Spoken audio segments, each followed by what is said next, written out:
Hello बच्चों, स्वागत है आपका हमारे YouTube चैनल पर। मैं यहाँ पर आप लोगों को एसएससी जीडी के लिए मैथ पढ़ाऊँगा, वो भी बिल्कुल बेसिक से। चलिए आज हम लोग स्टार्ट करते हैं मेंसुरेशन चैप्टर को। यह चैप्टर मैं बिल्कुल बेसिक से आप लोगों को पढ़ाऊँगा।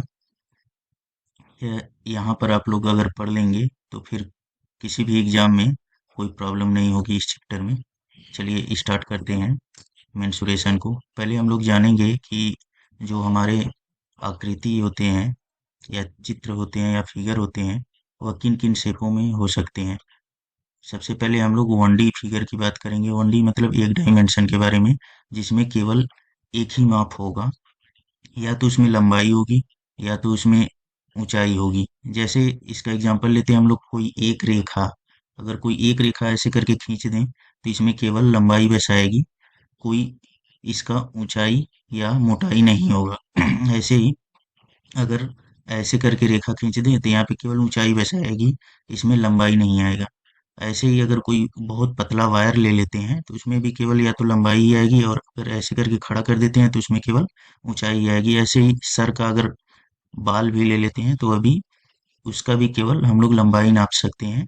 तो इसलिए यह सब जो मैंने एग्जाम्पल दिए हैं, यह सब एक डायमेंशनल एग्जाम्पल हैं कि केवल इसमें या तो लंबाई नापी जा सकती है अगर वह ऐसे करके खड़ा है और रखा गया है, और अगर ऐसे करके खड़ा है तो उसमें केवल उसकी ऊंचाई बस नापी जा सकती है। अब हम लोग 2D की बात करते हैं। 2D में क्या होता है कि ऐसी कोई आकृति जिसमें दो माप शामिल होते हैं, जिसमें या तो लंबाई और चौड़ाई शामिल होगी या फिर लंबाई और ऊंचाई शामिल होगी, लेकिन मोटाई नहीं होगी। तो ऐसी आकृति को हम लोग 2D आकृति कहते हैं, जिसमें दो माप होता है।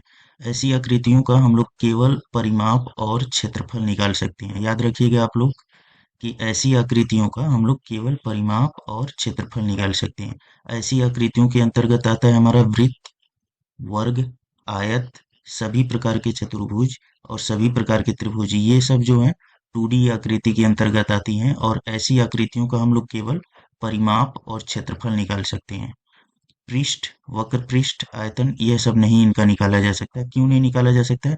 क्योंकि इसमें केवल दो ही डायमेंशन होते हैं। जैसे हम लोग अगर एक कागज ले लें, इस तरह से एक कागज ले लें, तो इसमें क्या कर सकते हैं हम लोग, उसका लंबाई नाप सकते हैं, उसका चौड़ाई नाप सकते हैं। उसकी मोटाई बहुत पतली होती है अगर उसको नगण्य मान लिया जाए तो। ठीक, तो इसका हम लोग केवल आयतन माप सकते हैं, और इसका हम लोग केवल परिमाप और क्षेत्रफल ही निकाल सकते हैं। चलिए, यही आप लोगों को याद रखना है कि ये जो आकृतियां हैं यह 2D के अंतर्गत आएंगी, और इनका केवल परिमाप और क्षेत्रफल हम लोग निकाल सकते हैं। यह हम आगे डिस्कस करेंगे। चलिए, 3D आकृति के बारे में हम लोग डिस्कस करते हैं। ऐसी आकृतियां जिनमें तीन माप शामिल होती हैं, लंबाई, चौड़ाई और ऊंचाई। ऐसी आकृतियों में हम लोग तीन मापों का यूज करते हैं, लंबाई, चौड़ाई और ऊंचाई। ऐसी आकृतियों का पार्श्व पृष्ठ या वक्र पृष्ठ अथवा पृष्ठ या संपूर्ण पृष्ठ और आयतन निकाल सकते हैं। यहाँ पे पार्श्व पृष्ठ का क्या मतलब होगा? पार्श्व पृष्ठ मतलब जैसे घन और घनाभ होते हैं, उसका जो पार्श्व होता है वह बिल्कुल सपाट होता है, तो इसलिए उसका पार्श्व पृष्ठ हम लोग निकालते हैं। और वहीं वक्र पृष्ठ का मतलब क्या होता है? जैसे शंख और बेलन होते हैं, उनका क्या होता है, जो पृष्ठ होता है, जो सतह होता है, वह वक्राकार होता है, तो इसलिए उनके सतह के पृष्ठ को हम लोग क्या बोलते हैं? वक्र पृष्ठ कहते हैं।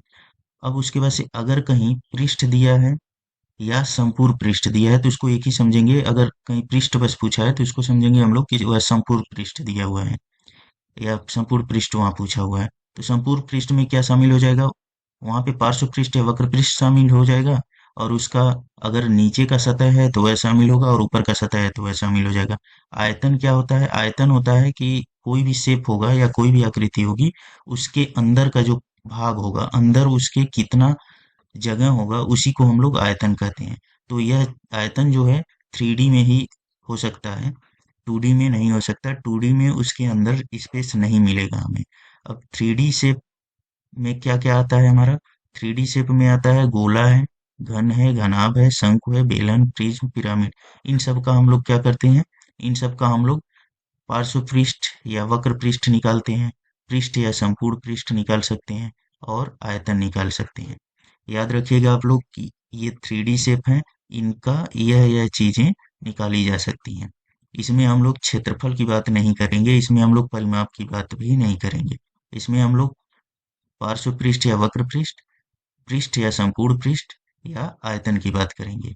अब उसके बाद से हम लोग क्या करेंगे, आगे एक एक टॉपिक का हम लोग 2D वाले एक एक टॉपिक का पहले स्टडी करेंगे, फिर उसके बाद से 3D के एक एक टॉपिक का स्टडी करेंगे, फिर उसके बाद से हम लोग क्वेश्चन सॉल्व करना सीखेंगे। चलिए सबसे पहले हम लोग 2D आकृति में वृत्त को डिस्कस करेंगे।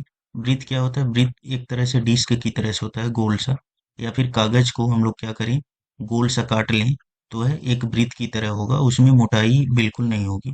तो यह आकृति जो है हमने वृत्त का बना रखा है। वृत्त में क्या क्या होता है पार्ट? वृत्त में इसको जो है केंद्र बोलते हैं, इसको केंद्र बोलते हैं, यहाँ पे है केंद्र है, और केंद्र से यह जो है बाउंड्री, इसको हम लोग परिधि बोलते हैं, यह टोटल जो है परिधि बोलते हैं। यही वृत्त का परिमाप भी होता है, यह जो है टोटल, यह जो है परिधि है, और यही क्या होता है, वृत्त का परिमाप भी होता है। अब इस केंद्र और इस परिधि को मिलाने वाली जो रेखा होती है, उसको हम लोग त्रिज्या बोलते हैं, जिसको मैंने कैपिटल आर ले रखा है, त्रिज्या। और व्यास क्या होता है हमारा, या डायमीटर क्या होता है? यह होता है ऐसी रेखा जो केंद्र से होकर जाती है, ऐसी रेखा जो परिधि को मिलाती है और केंद्र से होकर के जाती है, या ऐसी जीवा जो केंद्र से होकर के पास करे, उसको हम लोग व्यास कहते हैं। तो इसमें इसका लंबाई कितना होता है? एक त्रिज्या इधर है, एक त्रिज्या इधर है, मतलब 2r के बराबर। अगर यह r है तो यह भी r होगा, तो 2r के बराबर होगा। और इस परिधि की लंबाई कितनी होगी, उसी को हम लोग परिमाप बोलेंगे वृत्त का, वह कितना होगा? 2 पाई r के बराबर होता है। जिसको अगर r की जगह पे हम लोग d रखें, व्यास रखें, तो वह कितना हो जाएगा? पाई डी हो जाएगा। वृत्त का क्षेत्रफल कितना होता है? वह होता है पाई आर स्क्वायर के बराबर। अगर r की जगह पे हम लोग d/2 रखें, r की जगह पे हम लोग d/2 रखें, तो वह कितना हो जाएगा? पाई डी स्क्वायर बाई 4। इसको बढ़िया से एक बार देख करके बढ़िया से इसको याद कर लीजिएगा, आप लोग डालते हैं। चलिए अगला, अगला है आयत। आयत भी क्या है? एक 2D स्ट्रक्चर है, मतलब 2D शेप है। जैसे कागज हमारा होता है, वह क्या है? एक आयत है। जो हमारी कॉपी होती है, उसका एक पेज अगर हम लोग ले लें, तो है एक आयत की तरह से है। तो आयत क्या होगा? ऐसा समांतर चतुर्भुज जिसका प्रत्येक कोण क्या हो? 90 डिग्री हो। ऐसा समांतर चतुर्भुज जिसका प्रत्येक कोण 90 डिग्री हो, तो ऐसे समांतर चतुर्भुज को हम लोग आयत कहते हैं। इसमें जो है एक चीज याद रखिएगा आप लोग, कि इसको हम लोग क्या बोलते हैं? विकर्ण बोलते हैं। इसको अगर इस कॉर्नर से मिला दिया जाए, तो यह क्या होगा? विकर्ण। तो इसमें टोटल कितने विकर्ण हो जाएंगे? 2 विकर्ण हो जाएंगे। इस कॉर्नर को इस कॉर्नर से मिला दो, मतलब इस कोने को इस कोने से मिला दो, तो यह क्या हो जाएंगे? विकर्ण। और विकर्ण इसमें जो है आयत में एक दूसरे को कभी भी, आयत में क्या, एक दूसरे को 90 अंश पर नहीं काटते हैं, लेकिन आयत का ही एक रूप क्या होता है? वर्ग होता है, तो उसमें बस काटते हैं। तो उसको हम लोग आगे पढ़ेंगे। तो अगर विकर्ण जो है एक दूसरे को 90 डिग्री पे काटने लगे, तो वह समझ लीजिए कि वह एक तरह से वर्ग भी होगा। चलिए आगे हम लोग देखते हैं कि आयत का परिमाप कितना होगा। परिमाप का मतलब मैं बताया था कि बाहर का जो माप होता है, उसी को हम लोग परिमाप बोलते हैं। जैसे इसमें एक बार यह चौड़ाई आ जाएगी, एक बार यह लंबाई आ जाएगी, एक बार फिर यह चौड़ाई आएगी, फिर एक बार लंबाई आ जाएगी, मतलब 2 बार लंबाई, 2 बार चौड़ाई। तो ये मिलकर के कितना हो जाएगा? 2 बार लंबाई और 2 बार चौड़ाई। तो अगर दो कॉमन ले लें हम लोग, तो क्या बचेगा? लंबाई धन चौड़ाई। तो परिमाप जो होता है वह क्या होता है? 2 इंटू लंबाई धन चौड़ाई के बराबर होता है। क्षेत्रफल क्या होता है? तो क्षेत्रफल लंबाई गुणे चौड़ाई के बराबर होता है। इसका क्षेत्रफल कितना होता है? लंबाई गुणे चौड़ाई के बराबर। विकर्ण क्या होगा? यह विकर्ण है, यह 90 डिग्री है, मैं बताया था। तो यह जो है चौड़ाई है बी, यह लंबाई है एल। तो अगर पाइथागोरस प्रमेय का यूज करें, तो यह विकर्ण कितना हो जाएगा? यह एक समकोण त्रिभुज में एक कर्ण की तरह से यह होगा। यह जो है समकोण त्रिभुज है, इसमें यह कर्ण की तरह से होगा। यह लंब होगा, यह आधार होगा। तो हम लोग अगर इसका मान निकालना चाहें, तो कितना हो जाएगा?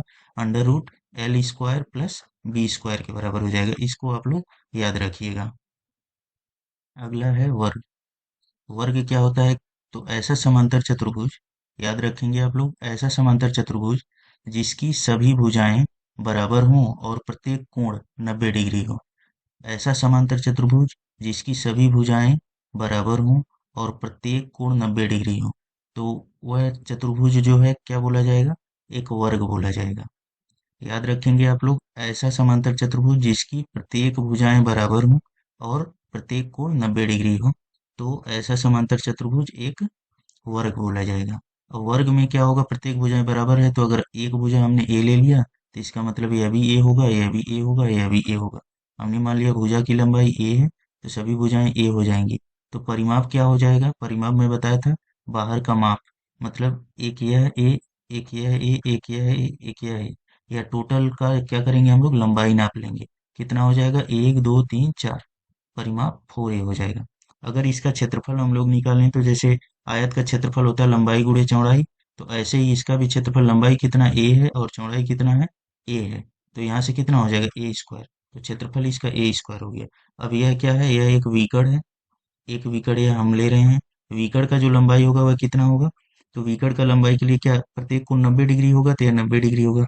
यह हमारा अगर एक त्रिभुज को यह देखें तो यह कोण होगा, तो कोण का लंबाई क्या होगा, अंडर रूट ए स्क्वायर प्लस ए स्क्वायर, तो हमें क्या मिल जाएगा, √2a मिल जाएगा। यह आप लोग याद रखेंगे कि विकर्ण कितना होगा। चलिए अगला फिगर हम लोग देखते हैं। अगला हम लोग देखेंगे समचतुर्भुज के बारे में। तो समचतुर्भुज क्या होता है, आप लोग ध्यान देंगे। समचतुर्भुज ऐसा समांतर चतुर्भुज जिसकी सभी भुजाएं बराबर हों। समचतुर्भुज उसी को बोलेंगे जिसकी सभी भुजाएं बराबर हों, इसके अलावा और कोई कंडीशन नहीं होता है। तो ऐसा समांतर चतुर्भुज जिसमें चारों भुजाएं बराबर हैं, तो वह समचतुर्भुज होगा। जैसे देखिए, यह एक समांतर चतुर्भुज है। समांतर चतुर्भुज कौन होता है, जिसमें आमने सामने की भुजा समांतर हो, तो यह जो है इसके समांतर है, यह इसके समांतर, और यह सब क्या है, आपस में बराबर हैं सारी भुजाएं, तो इसलिए यह समचतुर्भुज है। समचतुर्भुज की प्रॉपर्टी क्या क्या होती है, तो इसमें जो विकर्ण होता है, विकर्ण जो होता है वह विकर्ण एक दूसरे को 90 एक दूसरे को 90 डिग्री पर काटते हैं। यह आप लोग याद रखेंगे, विकर्ण जो है इसमें एक दूसरे को 90 डिग्री पर काटते हैं। ऐसा किस में होगा, ऐसा वर्ग में भी होगा, एक दूसरे को 90 डिग्री पर वो काटेंगे। तो यहाँ से हम लोग देखेंगे कि अब अगर भुजा को हम लोग ए ले लें और दोनों बीकड़ का लंबाई जो है, इसमें दोनों बीकड़ जो हैं डिफरेंट डिफरेंट लंबाई के होंगे, अगर वह पर्टिकुलर केवल सम चतुर्भुज है तो उसमें जो है बीकड़ क्या होंगे, अलग अलग लंबाई के होंगे, जिसका हमने लेंथ मान लिया D1 और D2। तो परिमाप इसका क्या होगा, परिमाप मैं बताया था, बाहर का माप जो होता है उसी को हम लोग परिमाप बोलते हैं। तो इसमें अगर नापे हम लोग तो एक लंबाई है, एक लंबाई है, एक लंबाई है, एक लंबाई है, टोटल क्या हो जाएगा, यह टोटल लंबाई ए है, तो यह चारों लंबाई मिलकर के कितना हो जाएंगे, 4a हो जाएगा, यही परिमाप हो जाएगा। क्षेत्रफल कैसे हम लोग निकालेंगे, तो क्षेत्रफल इसका आसानी रहता है कि इसके विकर्ण के टर्म में हम लोग याद कर लें। तो क्षेत्रफल इसका होता है 1/2 D1 × D2। D1 D2 क्या है, इसके विकर्ण है, और इन D1 और D2 का जो इसकी भुजा से संबंध है वो यह है, वो क्या है कि इसका जो भुजा होता है वह √D1 + D2² / 2 के बराबर होता है। यह संबंध आप लोग याद रखेंगे। निकालने के लिए कैसे निकाल सकते हैं, ए और D1 D2 का संबंध, तो एक चीज याद रखिएगा। सपोज करिए मैं बताया था कि विकर्ण एक दूसरे को किस पे, 90 डिग्री पे कट करते हैं। यह ए है, यह 90 डिग्री है इस त्रिभुज में, तो यह क्या होगा, यह एक तरह से कर्ण होगा, यह कर्ण होगा। अगर इसको हमने D2 ले रखा है, तो यह टोटल लंबाई D2 है, तो अगर इस त्रिभुज को हम लोग डिस्कस कर रहे हैं और यह टोटल लंबाई D2 है, तो यह जो लंबाई हो जाएगा वह कितना हो जाएगा, D2/2 हो जाएगा। D2/2 मतलब टोटल लंबाई का यह वाला आधा हो जाएगा। ऐसे ही अगर यह टोटल D1 है, तो यह बस जो लंबाई होगा, यह वाला लंबाई जो होगा वह कितना होगा, यह होगा D1/2 होगा। तो यह त्रिभुज अगर हम लोग ले रहे हैं, यह 90 डिग्री है, तो यहाँ से पाइथागोरस प्रमेय का हम लोग यूज कर लेंगे। पाइथागोरस प्रमेय क्या होता है, कोण का अगर वैल्यू हमें निकालना है तो क्या लिखेंगे हम लोग, D1 का स्क्वायर, यह क्या होगा, या तो आधार होगा या तो यह लंब होगा, एंगल के अकॉर्डिंग हम लोग डिसाइड करते हैं, प्लस यह क्या हो जाएगा, D2/2 का स्क्वायर। अब इसी को सॉल्व करेंगे हम लोग तो इतना वैल्यू हमें मिलेगा।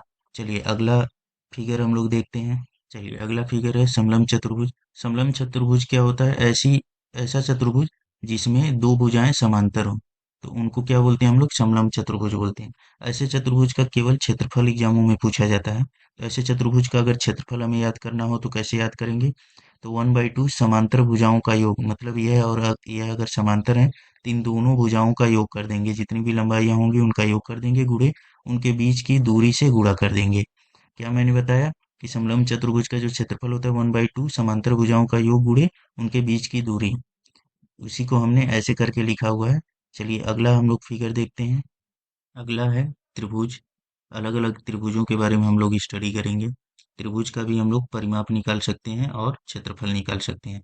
परिमाप क्या हो जाएगा, अगर इन्हीं लंबाइयों को हम लोग क्या करें, जोड़ दें, तो वह परिमाप हो जाएगा। पहले हम समकोण त्रिभुज का स्टडी करेंगे। समकोण त्रिभुज क्या होता है, ऐसा त्रिभुज जिसमें एक कोण 90 डिग्री हो। ऐसा त्रिभुज जिसमें एक कोण 90 डिग्री का हो, तो ऐसे त्रिभुज को हम लोग समकोण त्रिभुज बोलते हैं। अब 90 डिग्री के सामने की भुजा को कोण बोला जाता है। और अगर किसी एक एंगल को हम लोग कंसीडर कर रहे हैं तो उसके रिस्पेक्ट में क्या क्या होगा, अगर इस एंगल को हम लोग ले रहे हैं तो इसके सामने की भुजा को लंब बोलेंगे और इससे लगी हुई भुजा को आधार बोलेंगे। इस कोण को अगर हम ले रहे हैं तो इसके सामने की भुजा को लंब बोलेंगे और इससे लगी हुई भुजा को हम लोग आधार बोलेंगे। हमने अगर लंब को बोल दिया ऊंचाई, तो एक तो हमारे पास फार्मूला इसमें होता है पाइथागोरस प्रमेय। पाइथागोरस प्रमेय हमेशा समकोण त्रिभुज पर लागू होगा। वह किसी भी क्वेश्चन में अगर दिया रहे तो वहां पे यूज करके वैल्यू निकाला जा सकता है। तो पाइथागोरस प्रमेय आप लोग याद रखिएगा समकोण त्रिभुज के लिए, कर्ण का वर्ग इक्वल टू लंब का वर्ग प्लस आधार का वर्ग। अब क्षेत्रफल अगर निकालना हो तो वह कितना होगा, 1/2 गुणे आधार इंटू ऊंचाई, यह इसका क्षेत्रफल होगा। चलिए अगले देखते हैं। आगे नेक्स्ट क्लास में हम लोग 3D शेप का पृष्ठ वगैरह निकालना सीखेंगे और देखेंगे हम लोग कि कैसे कैसे पृष्ठ वगैरह निकाला जाता है।